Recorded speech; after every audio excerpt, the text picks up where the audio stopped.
Hey guys, Bada Bing here, thanks for joining me here today.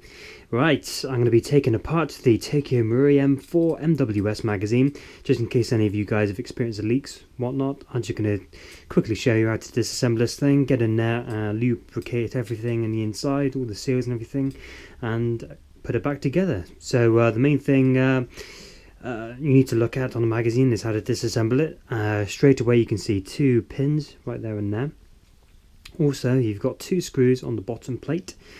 Unfortunately, this isn't one of those magazine plates which you can take it off and put on a Ranger plate that easily. I don't think it'll work because you need to have these screws right here, and yeah, you probably won't be able to put a Ranger plate on this magazine. But anyway, let's get started with the disassembly. Okay, let's remove the two screws at the bottom. Now they require an Allen key. So I don't know what size, but if you've got a pack of Allen keys or whatever, you should be able to take it apart, find one that fits the specific screw, and you should be able to take it apart. So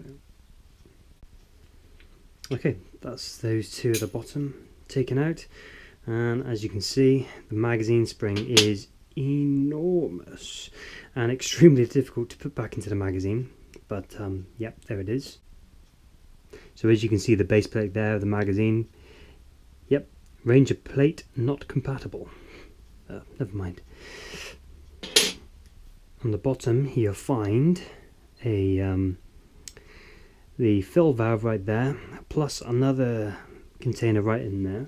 So let's get our valve key and disassemble that for everybody to see. The fill valve is built onto a much bigger kind of valve which seals the gas tank. So if we unscrew this, it should gain us access to the gas tank and the internal the tube which attaches to the fill valve, I guess. And let's remove these two pins. Now these are a pain in the ass to take out, especially the first time round. So I'm going to have to do that, use some colourful language, and when we get back, these should be out. Okay, stand by.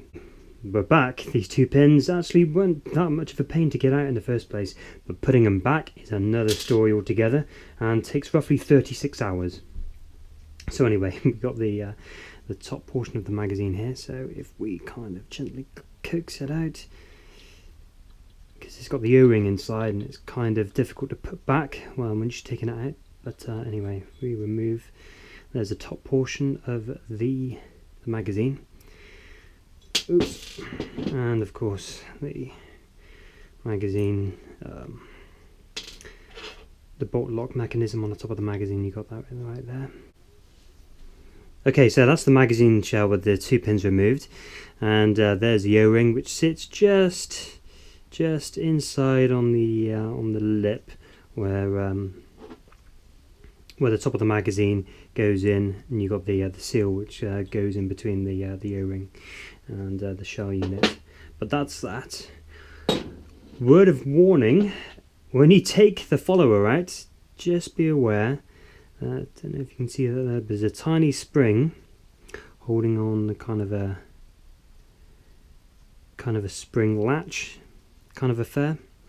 Don't lose that when you take apart the magazine. Don't lose that on the BB follower, because I did, and I had to substitute with just a random spring I managed to find in my parts box. So anyway, yeah, be careful, don't lose that thing. So there you go, the magazine is disassembled. Now for the top of the gas tank for the magazine, let's just punch out that pin and take a look at the release valve. So 2 ticks, let's get this guy out. Okay, now just be aware that the pin holding this part in for the gas release can only come out one way. So if you can see right there, there's a couple of ridges on this side, so make sure you tap it from the right hand side of the chamber. So, and with that, it should pop right out, the pin. There we are, and if we slowly kind of coax this out, because it is under spring pressure, take it out, spring in there? Nope. So there you go. There is, might be a bit difficult to see. There is the gas release. Okay, and there we go. That's actually smaller than I thought it would be compared to like GHK release valve. This thing is pretty much the same size as a pistol release valve. Okay, I'm not going to put this back into the magazine shell without giving it a little bit of silicone oil. Now I'm using the GHK stuff because it's actually pretty decent silicone oil. So let's put some of this on here, and then we can throw it back. Not much left in this bottle. I might need to get some more at some point. Put that back in fact, let's back it out, making sure that it's coated the whole rim on the inside, and slowly tighten it, not too tight, not too loose. Should be perfect now. So that's back in there. Now let's get the thing back in the thing. Okay, line up the pin slot, find my pin where I put it over here, yep, and just chuck that back in. Now it's nice and seated, and let's continue to reassemble the magazine. I'm not going to bother taking the whole assembly out for the gas route at the top. There's not much point, but anyway, let's give the internal a little coating as well, just because.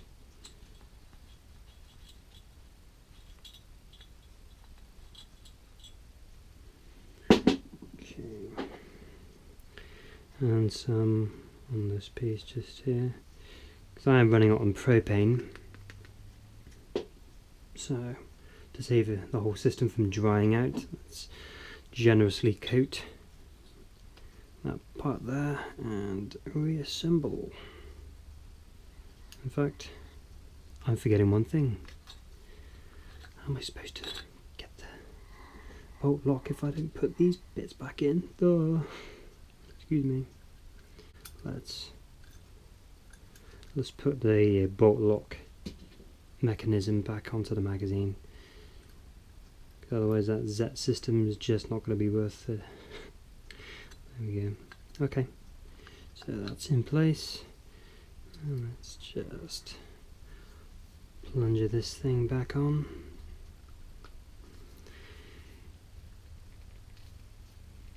Again, it's going to be one of those things where I'm going to have to do this off camera, because to align the holes up to the holes in the top of the gas tank is a little bit of a pain, so I'm going to do this off camera, and I'll catch you in a sec. Okay, that's the top of the magazine back together.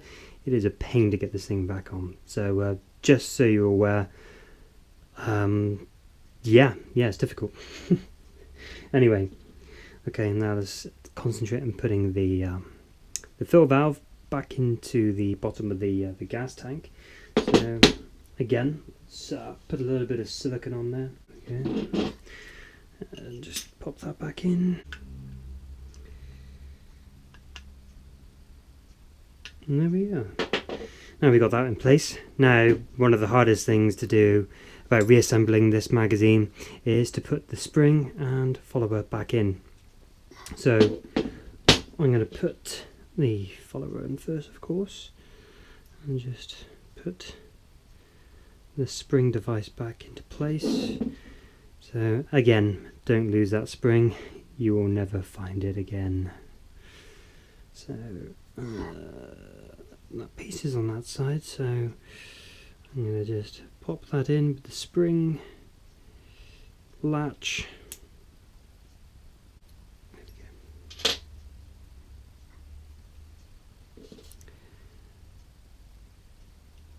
And kind of coax that down, coax the follower down with the main spring, and that's the follower back it to the top. Perfect. Now it's a case of getting this thing back in. I can see why people don't like taking apart magazines. Just cram it all in and hope for the best. Giggity.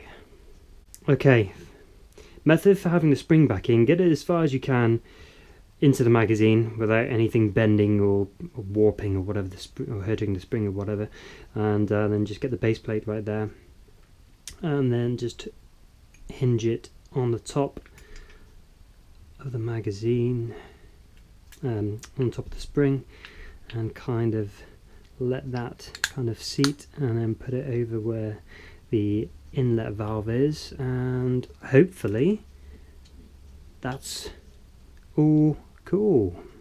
So let's get these springs, excuse me, the screws back in without the base plate flying off and hitting me. Silicone all over my hands, so let's try and do that. You should be okay with the seal, the main seal, because that comes in the fill valve. It's all one seal complete unit, so if you disassemble the base plate, you're not going to have gas shooting out, so yeah, that's a plus for that one. Okay, there we go. We got the magazine back together in one piece. Now, to see if it's sealed, let's try some propane. So, okay. Any leaks? Nope, quite as a mess.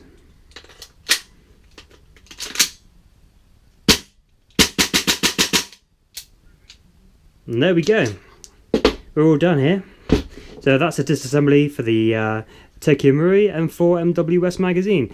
Thank you very much for watching, guys. I hope this has helped. If any of you need to take apart the magazine and get in there, lubricate it, fix any leaks, whatever. So yeah, thanks for the likes and subs also. It's all cool, and I'll catch you in a bit.